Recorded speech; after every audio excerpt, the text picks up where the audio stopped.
Isang recipe na naman ang aking gustong ibahagi sa inyong lahat. Yan, samahan niyo ako. Gagawa tayo ng masarap na recipe na ito. Yan. Sarap ng kanyang gravy. Sakto lang.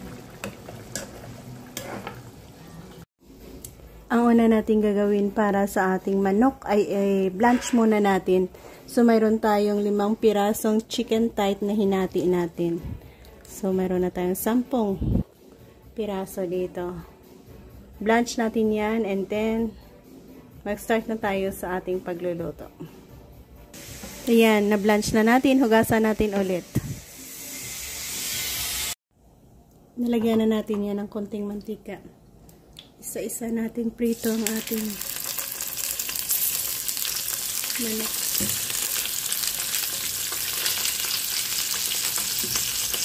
Hanggang sa mag-golden brown.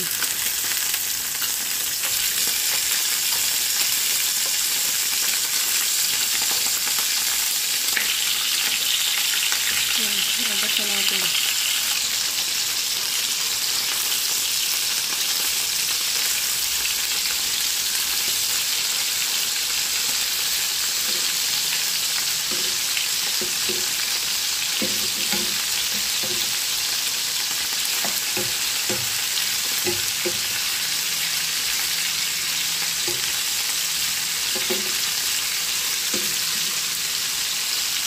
So, ilagay natin ang onion, ginger, garlic, lemongrass, kamatis, sabay-sabay.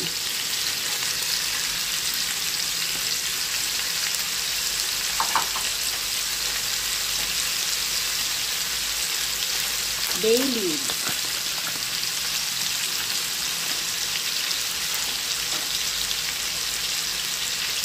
Pamintang buo.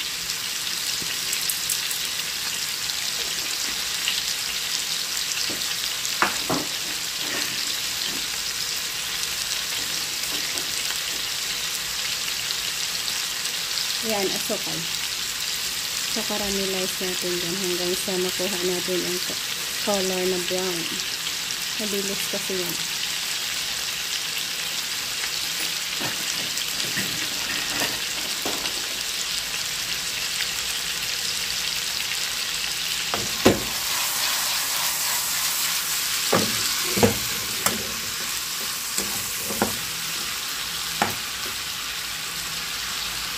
Ayan, lagyan natin ng oyster sauce.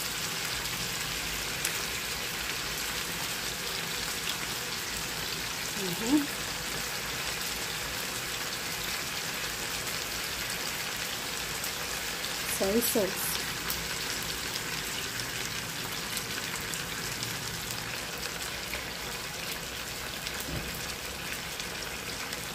Vinegar.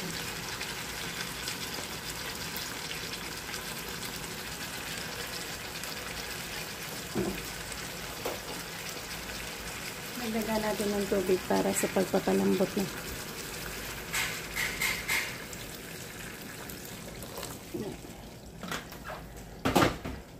Meron tayo dito nilalagang itlog. I-add natin yan mamaya once na malaga na. So yan guys, i-add natin ang ating hard-boiled eggs. Ang bango ng ating chicken dito. Next, lagyan natin siya ng cornstarch na nadilute natin sa tubig. Ayan, may na-prepare na tayo dito. Siguro mga 1 kutsara ito. And, hayaan natin maluto dyan.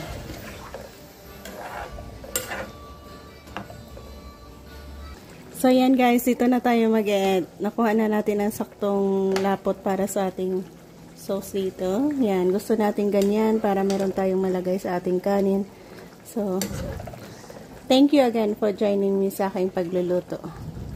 Nagkaroon na naman tayo ng masarap na recipe dito. Bye-bye. God bless and maraming salamat ulit.